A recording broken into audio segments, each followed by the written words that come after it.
Ibadallah, vous êtes tous au courant de ce qui s'est passé hier à Nice. Je ne vais pas par 4 chemins et je ne l'ai jamais fait et pourtant, jusque-là, nous n'avons été écoutés par personne. Ça fait plus de 30 ans que je parle de ce sujet. J'en ai des dizaines, si ce n'est des centaines d'enregistrements. J'ai déjà écrit sur ce sujet des articles. Un livre, un chapitre tout entier est réservé à ce sujet. Le problème, c'est que nous vivons un temps, il faut faire attention de ne pas sous-estimer sa gravité. Il faut faire attention de se méprendre et d'essayer de le simplifier. Il n'est pas simple. Il est loin encore d'être simpliste. Il est très complexe. En principe, je dis bien en principe, et selon la logique et la raison toute naturelle, un acte comme celui qui a été fait hier, dès qu'on entend parler, on dira non, jamais. Un musulman ne peut pas commettre un tel acte. Un musulman ne peut pas commettre un tel acte. Je dis bien un musulman qui a la foi, qui a la croyance, ne peut pas commettre un tel acte, un tel crime, une telle horreur. Ça, c'est juste la logique. Sauf que, malheureusement, cette logique, ce bon sens naturel, il est absent aujourd'hui.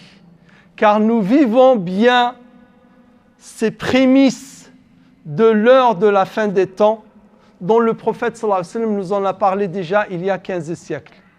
قلت أن الوقت خداع أن الوقت كذاب وقد أشار إليه النبي صلى الله عليه وسلم في حديث صحيح وهو في الصحيحة للشيخ الألباني رحمة الله عليه تحت رقم 1887 رواه الإمام أحمد في مسنده رواه الإمام ابن ماجه في سننه قال النبي صلى الله عليه وسلم إنها بتوكيد إنها ستأتي سنون وفي رواية تأتي سنوات إنه ستأتي سنون خداعات وفي هذه الرواية خداعة يصدق فيها الكاذب ويكذب فيها الصادق يؤتمن فيها الخائن ويخون فيها الأمين. Je disais que normalement le bon sens nous suffit avant même d'aller jusqu'au texte. Parole d'Allah claire, parole du prophète sallallahu alayhi wa sallam encore plus claire et explicite. Mais le prophète nous a dit viendront avant la fin des temps des années qui mentent, des années menteuses, des années trompeuses qui trompent. Et à ce moment-là, on croira le menteur. Le menteur, on va le croire. Et celui qui dit vrai, on va le prendre pour un menteur. Celui qui est indigne de confiance, on lui accorde la confiance. Et celui qui doit être digne de confiance, on le prend en suspicion. Et on ne lui accorde pas confiance. C'est-à-dire qu'il y a un inversement des valeurs. Celui qui dit vrai, on ne le croit pas. Le menteur, l'imposteur, le trompeur, on le croit. Celui qui est loyal et digne de confiance, on va se méfier de lui. On va le prendre en suspicion. Alors que le traître, celui qui est indigne de confiance, on va lui accorder toute la confiance. C'est pour cette raison qu'il faut faire très attention. C'est pour cette raison qu'il faut être clair. قلت لا أذهب من 4 طرق. Ça fait déjà quelques années maintenant. il y a un grand amalgame chez les musulmans avant de l'être chez les non-musulmans. Chez les musulmans, je dis bien avant les non-musulmans. Et souvent, ce sont les musulmans qui alimentent ces amalgames qui viennent des non-musulmans. Celui qui est pseudo-salafi et qui suit soi-disant salaf, il dit ces attentats-là, ce sont les Ikhwan al-Muslimoun, ce sont les frères musulmans. Et il va trouver des citations chez Sayyid Qutb, il va trouver des citations chez Abu al-A'la al-Mawdoudi, et preuve à l'appui, regardez la source. Ce sont les frères musulmans. Et lui, les salafis, n'est pas concerné par cela. Reprend la parole le frère musulman, ou celui qui est d'obédience frériste, il dit ça, ce sont les wahhabites, ce sont les salafis. Regardez ce que dit l'imam Mohammed bin Abdul Wahhab, regardez ce que dit un tel. Et preuve à l'appui diront non, c'est les salafis. Il viendra un troisième musulman, et ça, c'est nouveau, il n'existait pas avant. Il dit, écoutez, c'est l'islam classique, c'est les 4 écoles, c'est l'imam Malik, c'est l'imam Abu Hanifa, c'est l'imam Shafi'i, c'est l'imam Ahmed. Je dis bien des imams en France qui tiennent ce propos, qui sont la source de ce terrorisme, qui sont la source de ce radicalisme. Donc, coupons coupons le contact avec cet islam traditionnel, cet islam médiéval, et on aura résolu le problème. Vous voyez déjà, rien que chez les musulmans. Je ne veux pas encore aller plus loin. Alors qu'ils ont tous les 3 torts. Ce n'est ni l'un, ni l'autre, ni le troisième encore qui sont coupables, ni la source qui alimente ce radicalisme et qui alimente ce terrorisme aveugle. Ibadallah. ماذا يقول الله سبحانه وتعالى؟ الله سبحانه وتعالى يقول ذلك من أجل ذلك كتبنا على بني إسرائيل أنه من قتل نفسا بغير نفس أو فساد في الأرض فكأنما قتل الناس جميعا ومن أحياها فكأنما أحيا الناس جميعا. سورة المائدة الآية 32 أو 30. Je disais qu'Allah dit dans le Coran, 5e sourate, la sourate de la table servie, verset 30, c'est pour cela, c'est ainsi que nous avons prescrit, nous avons commandé aux enfants d'Israël que celui qui tue une seule âme, cela était écrit déjà avant le christianisme et avant l'islam même. C'était déjà la religion des enfants d'Israël. La religion de toujours qu'Allah a révélée et a fait descendre, c'est que celui qui tue une personne, que cette personne n'est pas coupable d'avoir elle-même commis un crime. Dans ce cas, l'État applique le talion. C'est comme s'il a été l'assassin et le meurtrier de toute l'humanité. Celui qui tue une personne, une seule âme, une seule personne, c'est comme s'il a tué toute l'humanité. Et celui qui l'a fait vivre, c'est comme s'il a fait vivre toute l'humanité. Ça, c'est un verset clair sur la sacralité de la vie. Un autre verset. Allah subhanahu wa ta'ala yaqul والذين لا يدعون مع الله إلها آخر ولا يقتلون النفس التي حرم الله إلا بالحق ولا يزنون ومن يفعل ذلك يلقى أثاما يضاعف له العذاب يوم القيامة ويخلد فيه مهانا.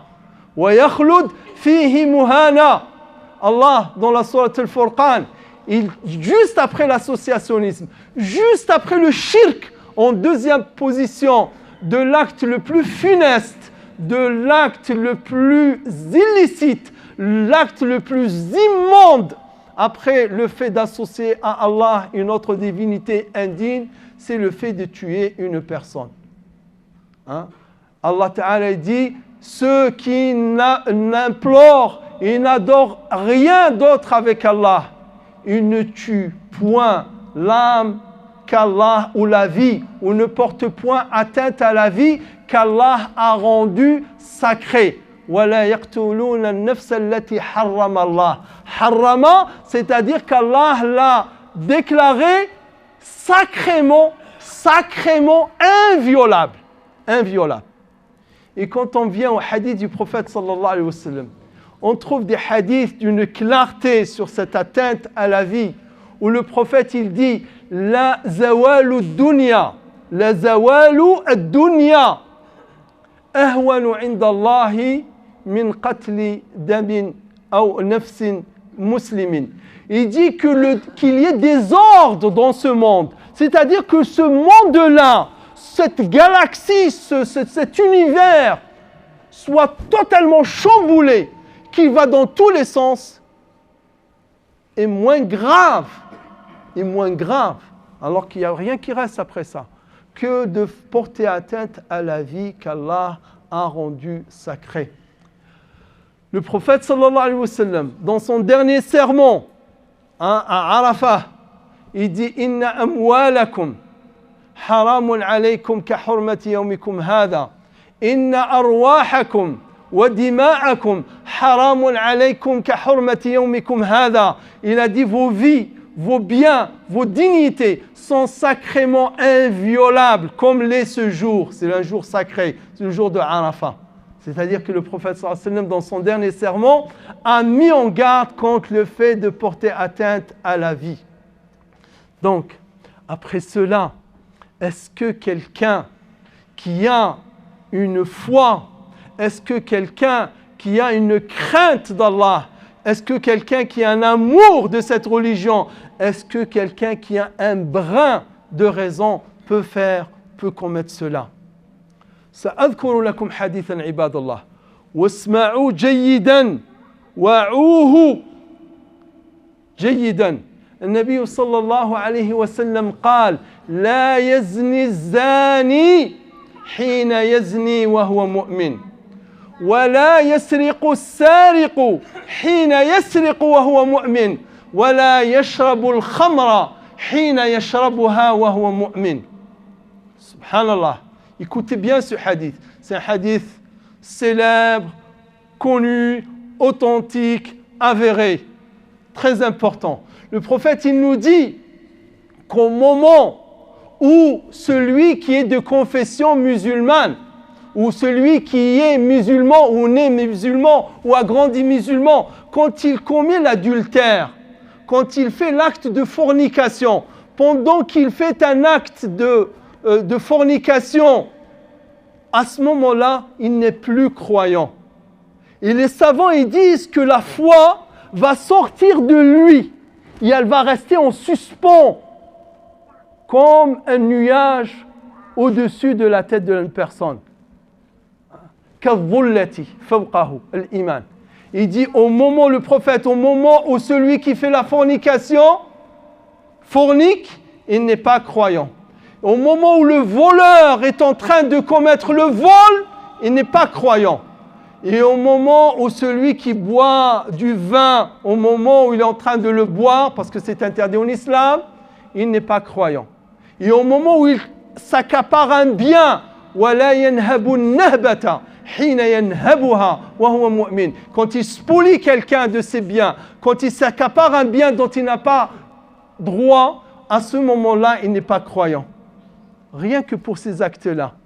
C'est-à-dire que si après, il fait le repentir, il est remords, il décide de ne plus commettre cet acte-là, peut-être que la foi reviendra vers lui, en fonction et proportionnellement à son repentir, et ses regrets, et ses remords. Sinon, il n'est plus croyant. Ce n'est pas pour dire que ces gens-là ne sont pas croyants, c'est pour dire que les choses sont complexes, qu'il faut faire attention. Et que dire de quelqu'un qui porte atteinte? Ce n'est pas une fornication, ce n'est pas du vin qu'il a bu, ce n'est pas un vol d'une quelconque somme, il a tué, il a porté atteinte à une vie. Quel est son sort? Et je vous terminerai par ce hadith concernant ce sort funeste, grave, gravissime. Le prophète sallallahu alayhi wa sallam, il dit: لو أن أهل السماء والأرض لو أن أهل السماء والأرض اشتركوا في دم امرئ وفي رواية مؤمن لأكبهم الله في النار. لأكبهم الله في النار. Écoutez bien ce hadith aussi. Hadith très important, que ces terroristes l'entendent, ou s'ils ne veulent pas l'entendre, ce hadith-là, wallah, il va les terroriser. Tous ceux qui veulent commettre du terrorisme au nom de l'islam, ces hadiths-là les terroriseront jusqu'à la fin des temps. Et après la fin des temps, ils seront toujours terrorisés par ces hadiths.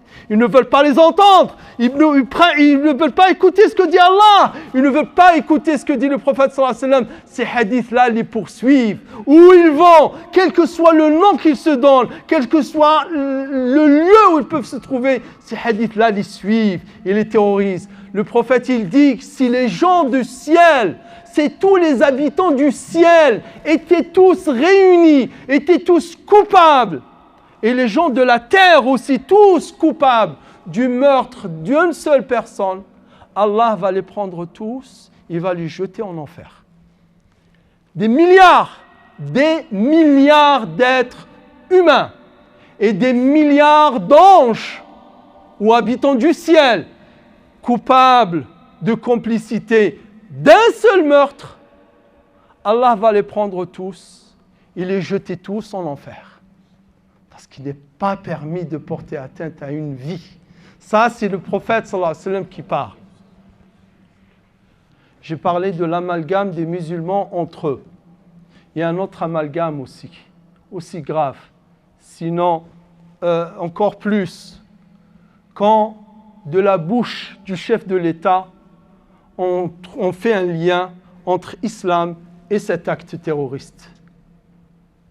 Quand on fait le tour de tout ce qui s'est passé en 2015 et en 2016, Paris, Bataclan, Saint-Denis, Nice, et dire que les Français sont sous la menace du terrorisme islamiste, les gens vont entendre islamique et d'autres vont entendre islam tout court.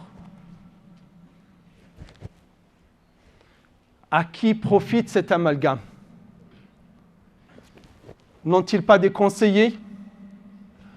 N'ont-ils pas des gens qui leur donnent le bon conseil? Donc il faut faire très attention. Ça ne profite qu'à Daesh. Parce que Daesh exulte qu'on dise que cet acte-là est islamique. Il dit, regardez, regardez, les ennemis, nos ennemis, disent que cet acte-là, il est islamique ou islamiste. Donc, nous agissons pour l'islam. C'est vous les traîtres, c'est vous les lâches. Nous qui sommes là, ce n'est ni de la traîtrise, ni de la lâcheté. C'est que porter atteinte aux vies des innocents, c'est un acte de lâcheté et c'est un acte d'assassinat et c'est du terrorisme. Je ne me lasserai jamais de les répéter. 10 ans, ça fait 10 ans que j'ai écrit ce livre-là et que j'ai parlé de ces gens-là en 10 ans. Page 101 de ce livre, la dernière édition que vous avez tous, c'est la page 120. Hein? Disons-le clairement, les poseurs de bombes, les kamikazes, tant dans le monde musulman qu'en Occident, agissent surtout pour des raisons géopolitiques et idéologiques. Ni le Coran, ni la Sunna ne sauraient abadan leur servir de justificatif ou d'argument. Poser une bombe dans un lieu public, se faire exploser au milieu de civils dans un mariage à Amman ou dans une station de métro londonien, ou encore poser une bombe dans un train à Madrid ou dans un métro à Paris, sont des actes criminels et abominables. L'islam ne saurait cautionner de tels actes. L'islam, religion qu'Allah a agréée à l'humanité, ne saurait soutenir cette violence aveugle. Et je termine en citant le verset « Quiconque tue un être humain non coupable d'un meurtre ou de corruption sur terre sera considéré comme s'il avait tué l'humanité tout entière. Et celui qui sauve la vie d'un seul homme sera considéré comme s'il a vivifié l'humanité tout entière. Donc, je terminerai par ça. J'y reviendrai dimanche, Inch'Allah. On aura le temps, on va se poser. Je ramènerai tous les livres, tous les documents. Je vais vous faire voir les choses calmement. Mais là, pourquoi j'en parle? J'en parle parce que les conséquences de tels actes, c'est quoi? C'est de se sentir coupable ou de se sentir acculé. Nous ne sommes ni coupables ni acculés. C'est ceux qui ont commis cet acte terroriste à Nice le 14 juillet. Ils ont fait le même acte à Médine, la ville du prophète sallallahu alayhi wa sallam, le 3 juillet. Ils ont fait 2 jours après à Bagdad, ils ont tué 200 personnes. Et c'est les mêmes que le mois qui vient de s'écouler, ont fait la même chose à Istanbul. Et le jour de l'Aïd, ils l'ont fait en Syrie. Et ils l'ont fait ailleurs. C'est le même terrorisme. C'est le même terrorisme. À Gaza, ou à Nice, ou à Médine, ou à Bagdad, ou ailleurs, tous les actes terroristes sont des actes qui doivent être condamnés. C'est des actes qui doivent nous indigner. Et c'est des actes qui n'ont ni religion. Ils ne sont ni sunnites, ni chiites, ni musulmans, ni chrétiens, ni islamiques, ni islamistes, ni musulmans. Et il faudra le prendre comme tel.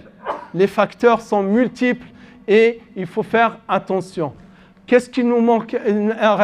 Qu'est-ce qu'on doit faire?